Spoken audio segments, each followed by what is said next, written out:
ಸಮಾನ ಅವಕಾಶಗಳನ್ನು ಒದಗಿಸ್ಕೊಡ್ತಕ್ಕಂಥ ಪ್ರಯತ್ನವನ್ನು ಮಾಡಬೇಕು. ಅಸಮಾನತೆ ಎಲ್ಲಿವರೆಗೆ ಇರ್ತದೆ ಅಲ್ಲಿವರೆಗೆ ಅಸಮಾನತೆಯಿಂದ ನರಳತಕ್ಕಂಥ ಜನ ಇದ್ದಾರಲ್ಲ, ಆ ಜನರೇ ಸ್ವಾತಂತ್ರ್ಯದ ಸೌಧವನ್ನು ಧ್ವಂಸ ಮಾಡ್ತಾರೆ. ಸ್ವಾತಂತ್ರ್ಯದ ಸೌಧವನ್ನು ಧ್ವಂಸ ಮಾಡ್ತಾರೆ ಅಂತೇಳಿ ನಾವು ತಿಳ್ಕೋಬೇಕಾಗ್ತದೆ. ಅದಕ್ಕೋಸ್ಕರ ನಾವು ಸ್ವಾತಂತ್ರ್ಯವನ್ನು ರಕ್ಷಣೆ ಮಾಡಬೇಕಾದ್ರೆ ಅಸಮಾನತೆಯನ್ನು ತೆಗೆದುಹಾಕಬೇಕು. ಎಲ್ಲಿವರೆಗೆ ಅಸಮಾನತೆಯನ್ನು ನಾವು ತೆಗೆದುಹಾಕಲ್ಲ ಅಲ್ಲಿವರೆಗೆ ಮುಖ್ಯವಾಹಿನಿಗೆ ಬರಲಿಕ್ಕೆ ಸಾಧ್ಯ ಆಗಲ್ಲ. ಸಾಮಾಜಿಕ ಸಮಾನತೆ ತರಲಿಕ್ಕೆ ಸಾಧ್ಯ ಆಗಲ್ಲ. ಇದನ್ನು ನಾವು ಶಿಕ್ಷಣದಿಂದ ಕಲೀಲಿಕ್ಕೆ ಸಾಧ್ಯ ಆಗ್ತದೆ. ಶಿಕ್ಷಣದಿಂದ ಸಮಾನತೆಯನ್ನು ತರಲಿಕ್ಕೆ ಸಾಧ್ಯ ಆಗ್ತದೆ. ಶಿಕ್ಷಣದಿಂದ ನಮ್ಮ ಜ್ಞಾನವನ್ನು ಬೆಳೆಸ್ಕೊಳ್ಳಲಿಕ್ಕೆ ಸಾಧ್ಯ ಆಗ್ತದೆ. ಶಿಕ್ಷಣದಿಂದ ನಮ್ಮ ವ್ಯಕ್ತಿತ್ವವನ್ನು ಬೆಳೆಸ್ಕೊಳ್ಳಲಿಕ್ಕೆ ಸಾಧ್ಯ ಆಗ್ತದೆ. ಶಿಕ್ಷಣದಿಂದ ಎಲ್ಲವನ್ನು ಸಾಮಾಜಿಕ ಗೌರವಗಳನ್ನು ಗಳಿಸ್ಕೊಳ್ಳಲಿಕ್ಕೆ ಸಾಧ್ಯ ಆಗ್ತದೆ. ಇದಿಲ್ಲದೆ ಹೋದರೆ ಅದಕ್ಕೆ ನಾನು ಎಲ್ಲ ಸಂಘ ಸಂಸ್ಥೆಗಳಿಗೆ,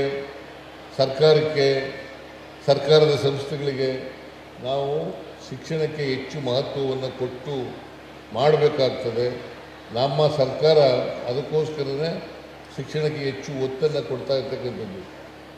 ಸುಮಾರು ನಮ್ಮ ಬಜೆಟ್ನಲ್ಲಿ 4,900 ಕೋಟಿ ಇದೆಯಲ್ಲ, ಈ 4,900 ಕೋಟಿನಲ್ಲಿ ಹೆಚ್ಚು ಶಿಕ್ಷಣಕ್ಕೆ ಖರ್ಚು ಮಾಡ್ತಾ ಇದ್ದೀವಿ.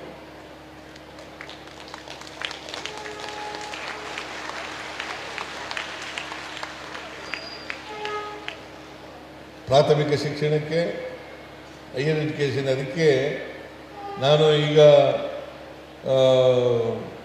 ಅಜೀಂ ಪ್ರೇಮ್ಜಿ ಅವರು, ನಾವು ವಾರಕ್ಕೆ 2 ದಿನ ಮೊಟ್ಟೆ ಕೊಡ್ತಾ ಇದ್ದೆವು ಶಾಲಾ ಮಕ್ಕಳಿಗೆ. ಈಗ ಉಳಿದ 4 ದಿನಗಳು ಅವರೇ ಕೊಡ್ತೀವಿ ಅಂತ ಮುಂದೆ ಬಂದಿದ್ದಾರೆ. ಒಟ್ಟು 6 ದಿನಗಳು ಮೊಟ್ಟೆ ಕೊಡ್ತೀವಿ, ರಾಗಿ ಮಾಲ್ಟ್ ಕೊಡ್ತೀವಿ, ಹಾಲು ಕೊಡ್ತೀವಿ, ಬಿಸಿ ಊಟ ಕೊಡ್ತೀವಿ.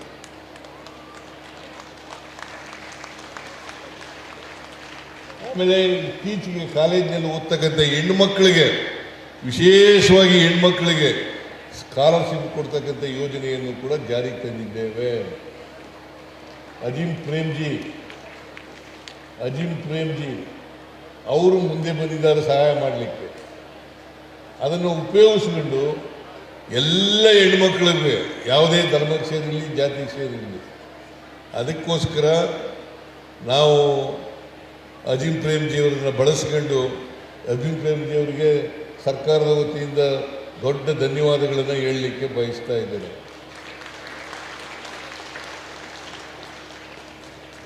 ಸೊ ಇದನ್ನು ಮಾಡ್ತಾ ಇದ್ದೀವಿ. ಇದ್ರ ಜೊತೆಗೆ ನಮ್ಮ ಸರ್ಕಾರ ಯಾವುದೇ ಧರ್ಮಕ್ಕೆ ಸೇರಿರಲಿ, ಯಾವುದೇ ಜಾತಿಗೆ ಸೇರಿರಲಿ, 5 ಗ್ಯಾರಂಟಿ ಯೋಜನೆಗಳನ್ನು ಜಾರಿಗೆ ತಂದಿದ್ದೀವಿ. 5 ಗ್ಯಾರಂಟಿ ಯೋಜನೆಗಳಲ್ಲಿ ಈಗ ಶಕ್ತಿ ಯೋಜನೆ ಅಂತ ಇದೆ. ಅದು ಮಹಿಳೆಯರಿಗೆ ಸೀಮಿತವಾಗಿರ್ತಕ್ಕಂಥ ಯೋಜನೆ. ಮತ್ತು ಗೃಹಲಕ್ಷ್ಮಿ ಯೋಜನೆ ಅದು ತಿಂಗಳಿಗೆ 2,000 ರೂಪಾಯಿ ಮನೆ ಯಜಮಾನಿಗೆ ಕೊಡ್ತೀವಿ. ಇವೆರಡೂ ಕಾರ್ಯಕ್ರಮಗಳು ಮಹಿಳೆಯರನ್ನು ಮುಂದಕ್ಕೆ ತರಬೇಕು ಅಂತಕ್ಕಂಥದ್ದು. ಇತ್ತೀಚಿನ ವರ್ಷಗಳಲ್ಲಿ ಮುಸಲ್ಮಾನ್ ಮಹಿಳೆಯರು ಕೂಡ, ಹೆಣ್ಮಕ್ಳು ಕೂಡ ಹೆಚ್ಚು ಜನ ವಿದ್ಯಾವಂತರಾಗಿರ್ತಕ್ಕಂಥದ್ದು ಭಾಳ ಒಳ್ಳೆಯ ಬೆಳವಣಿಗೆ ಅಂತಕ್ಕಂಥ ಮಾತುಗಳನ್ನು ಈ ಸಂದರ್ಭದಲ್ಲಿ ಹೇಳಲಿಕ್ಕೆ ಬಯಸ್ತಾ ಇದ್ದೀನಿ. ಯಾಕೆಂದರೆ ಒಂದು ಕಾಲದಲ್ಲಿ ಇತ್ತು, ಶೂದ್ರರಿಗೆ ವಿದ್ಯೆ ಕಲಿತಕ್ಕಂಥ ಅವಕಾಶ ಇರಲಿಲ್ಲ, ಹಾಗೆಯೇ ಹೆಣ್ಮಕ್ಳಿಗೂ ವಿದ್ಯೆ ಕಲಿತಕ್ಕಂಥ ಅವಕಾಶ ಇರಲಿಲ್ಲ.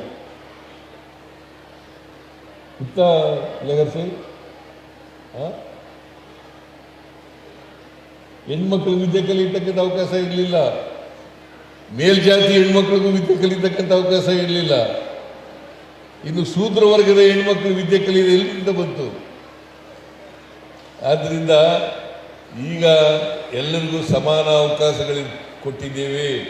ಅದು ಹೆಣ್ಮಕ್ಳಿರಲಿ, ಪುರುಷರಿರಲಿ ಅಥವಾ ಯಾವುದೇ ಜಾತಿ ಸೇರಿರಲಿ, ಯಾವುದೇ ಧರ್ಮ ಸೇರಿರಲಿ, ನಾವೆಲ್ಲರೂ ಕೂಡ ಈ ಗ್ಯಾರಂಟಿ ಯೋಜನೆಗಳನ್ನು ಮಾಡಿರ್ತಕ್ಕಂಥದ್ದು ಅನ್ನಭಾಗ್ಯ. ಯಾರು ಅದನ್ನು ಮಾಡಿದವರು? ನೀವಲ್ಲ ರೀ. ಅಲ್ಲೇ ನೀನಲ್ಲ, ಮನಮೋಹನ್ ಸಿಂಗ್ ರವರು. ಫುಡ್ ಸೆಕ್ಯೂರಿಟಿ ಆಕ್ಟ್ ತಂದವರು ಯಾರು? ನೀನಾ? ಫುಡ್ ಸೆಕ್ಯೂರಿಟಿ ಆಕ್ಟ್ ತಕ್ಕಂಥವ್ರು ಯಾರು? ಮನಮೋಹನ್ ಸಿಂಗ್.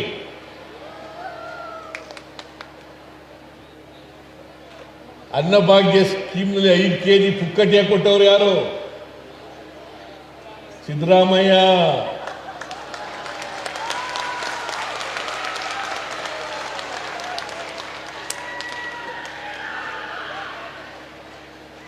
ಗೃಹ ಜ್ಯೋತಿ ಯೋಜನೆ ತಂದವರು ಯಾರು? 200 ಯೂನಿಟ್ ಅವರಿಗೆ ಫ್ರೀಯಾಗಿ ವಿದ್ಯುತ್ತನ್ನು ಕೊಡ್ತಕ್ಕಂಥ ಕಾರ್ಯಕ್ರಮ ತಗೊಂಡ್ಬಂದವರು ಯಾರು? ನೀವೆಲ್ಲಿ ತಂದಿದ್ದೀರಿ? ನಾವು ಇವನ್ನೆಲ್ಲ ಘೋಷಣೆ ಮಾಡಿದಾಗ ಸರ್ಕಾರ ದಿವಾಳಿ ಆಗ್ಬಿಡ್ತದೆ ಅಂತೇಳಿ ಭಾಷಣ ಮಾಡಿದವರು ನೀವು. ಈಗ ಕಾಫಿ ಹೊಡೆಯಕ್ಕೆ ಶುರು ಮಾಡಿಬಿಟ್ಟಿದ್ದಾರೆ ಎಲ್ಲ. ಬಿಹಾರ್ನಲ್ಲಿ 10,000 ರೂಪಾಯಿ ಕೊಟ್ಟಿದ್ದಾರೆ. ಬಿಹಾರ್ನಲ್ಲಿ 10,000 ಕೊಟ್ಟಿರೋರು ಯಾರು? ದಿವಾಳಿ ಆಗ್ಬಿಡ್ತಾರೆ ಅಂತ ಹೇಳಿದವರು ಇದೇ ನೀವೇ. ನಾನೀಗ ಹೆಚ್ಚಾಗಿ ರಾಜಕೀಯ ಮಾತಾಡಕ್ಕೆ ಹೋಗಲ್ಲ. ಬಟ್ 5 ಗ್ಯಾರಂಟಿ ಯೋಜನೆಗಳನ್ನು ಯಾಕೆ ಜಾರಿಗೆ ತಗೊಂಡ್ಬಂದಿದ್ದೀವಿ ಅಂತಂದರೆ ಸಮಾನತೆ ಬರಬೇಕು ಅನ್ನೋ ಕಾರಣಕ್ಕೋಸ್ಕರ, ಅಸಮಾನತೆ ಹೋಗಬೇಕು ಅನ್ನೋ ಕಾರಣಕ್ಕೋಸ್ಕರ. ಸಮಾನತೆ ಬಂದರೆ ಎಲ್ಲರೂ ಕೂಡ ಮುಖ್ಯವಾಹಿನಿ ಬರಲಿಕ್ಕೆ ಸಾಧ್ಯ ಆಗ್ತದೆ, ಎಲ್ರಿಗೂ ಸಾಮಾಜಿಕ ನ್ಯಾಯ ಸಿಗಲಿಕ್ಕೆ ಸಾಧ್ಯ ಆಗ್ತದೆ. ಅದನ್ನು ನಮ್ಮ ಸಂವಿಧಾನ ಹೇಳ್ತದೆ. ನಾವು ಅದನ್ನು ಚಾಚು ತಪ್ಪದೆ ಜಾರಿಗೆ ಮಾಡಿದ್ದೀವಿ. ಈಗ ಹೆಣ್ಮಗಳು ಇಲ್ಲಿ ಸಂವಿಧಾನ ಪೀಠಿಕೆಯನ್ನು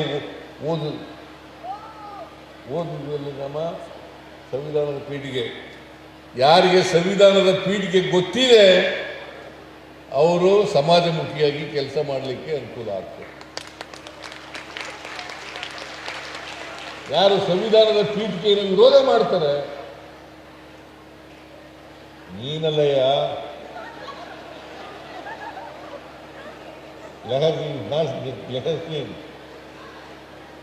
ಗೋಲ್ವಾಲ್ಕರ್ ಯಾರು? ಗೋಲ್ವಾಲ್ಕರ್ ಯಾರಯ್ಯ? ಸಾವರ್ಕರ್ ಯಾರಯ್ಯ? ಸಂವಿಧಾನ ವಿರೋಧ ಮಾಡಿದವರು ಇವರು.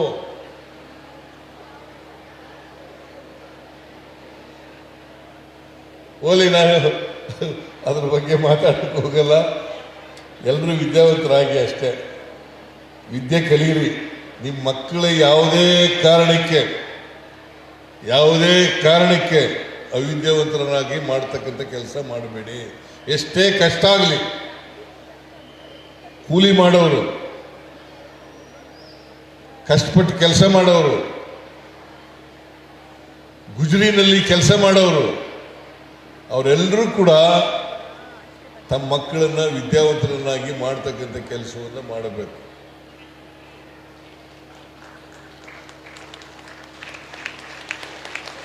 ನೀವೆಲ್ಲ ವಿದ್ಯಾವಂತರಾದ್ರೇ ನಾವು ಭವ್ಯ ಭಾರತವನ್ನು ಕಟ್ಟಲಿಕ್ಕೆ ಸಾಧ್ಯ ಆಗ್ತದೆ.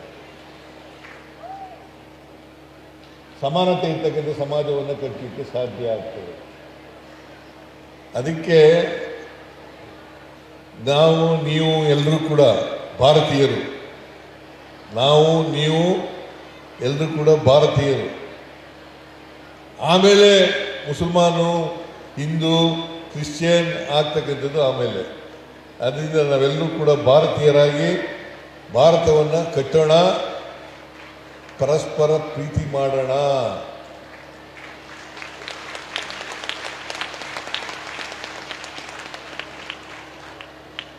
ಅದು ಮಾಡಿದ್ರೆ ಒಳ್ಳೆ ಸಮಾಜವನ್ನು ನಿರ್ಮಾಣ ಮಾಡಲಿಕ್ಕೆ ಸಾಧ್ಯ ಆಗ್ತದೆ. ದ್ವೇಷ ಬಿಡೋಣ, ಪ್ರೀತಿ ಮಾಡೋಣ. ದ್ವೇಷ ಬಿಡೋಣ, ಪ್ರೀತಿ ಮಾಡೋಣ. ಮತ್ತೊಮ್ಮೆ ವಿದ್ಯಾಸಂಸ್ಥೆಯ ಈ ಕಟ್ಟಡವನ್ನು ಅತ್ಯಂತ ಸಂತೋಷದಿಂದ ಉದ್ಘಾಟನೆ ಮಾಡಿದ್ದೇನೆ ಅಂತ ಹೇಳ್ತಾ, ಇದಕ್ಕೆ ಶ್ರಮಿಸಿದಂಥ ಎಲ್ಲರಿಗೂ ಕೂಡ ಧನ್ಯವಾದಗಳನ್ನು ಹೇಳಿ ನನ್ನ ಮಾತುಗಳನ್ನು ಮುಗಿಸ್ತೇನೆ. ಜೈ ಹಿಂದ್, ಜೈ ಕರ್ನಾಟಕ,